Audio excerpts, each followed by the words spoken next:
അന്താരാഷ്ട്ര വനിതാ ദിനത്തോടനുബന്ധിച്ച് ബ്രാഹ്മണ സഭ വനിതാ വിഭാഗം കൽപ്പാത്തി ഉപസഭയുടെ ആഭിമുഖ്യത്തിൽ ജൈവ കർഷകയെ ആദരിച്ചു. മട്ടുപ്പാവ് ജൈവകൃഷിയിൽ വിജയം കൈവരിച്ച ഉമാ വേണുഗോപാലാണ് ആദരം ഏറ്റുവാങ്ങിയത്. ശിശുരോഗ വിദഗ്ധ ഡോക്ടർ ദീപാരാമൻ ആദരവ് സമർപ്പിച്ചു. തുടർന്ന് ജൈവകൃഷിയുടെ പ്രാധാന്യത്തെക്കുറിച്ചും സ്ത്രീകളെ സ്വയം പര്യാപ്തതയിലേക്ക് എത്തിക്കുന്നതിന് തുണിബാഗ് വിപണനം പോലുള്ള നിരവധി അവസരങ്ങളെക്കുറിച്ചും അവബോധ ക്ലാസ് ഉണ്ടായിരുന്നു. വനിതാ വിഭാഗം ജില്ലാ പ്രസിഡന്റ് പുഷ്പ പരിപാടി ഉദ്ഘാടനം ചെയ്തു.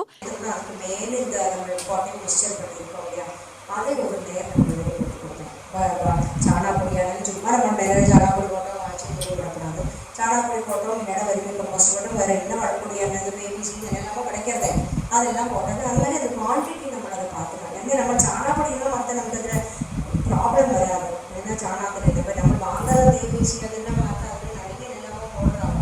இப்போ அதில் கண்டென்ட்ஸ் எல்லாம் ஜாஸ்தி இருக்கிறது ரொம்ப போடுறது தான் கரிச்சு போயிட்டு இருந்துச்சு. அதனால நமக்கு சாணாப்பொடி ப்ரொவைட் பண்ணுறதுக்கு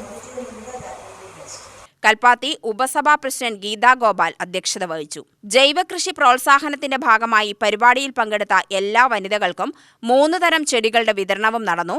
ചെടി വിതരണം ബ്രാഹ്മണസഭ മുൻ സംസ്ഥാന പ്രസിഡന്റ് കരിമ്പുഴ രാമൻ നിർവഹിച്ചു. പരിപാടിയിൽ ഗാനാകൃഷ്ണൻ വിഷയാവതരണവും ജൈവകൃഷിയുടെ പ്രസക്തിയെക്കുറിച്ച് ആമുഖ പ്രസംഗവും നടത്തി. ട്രഷറർ ശ്യാമള നന്ദി പറഞ്ഞു.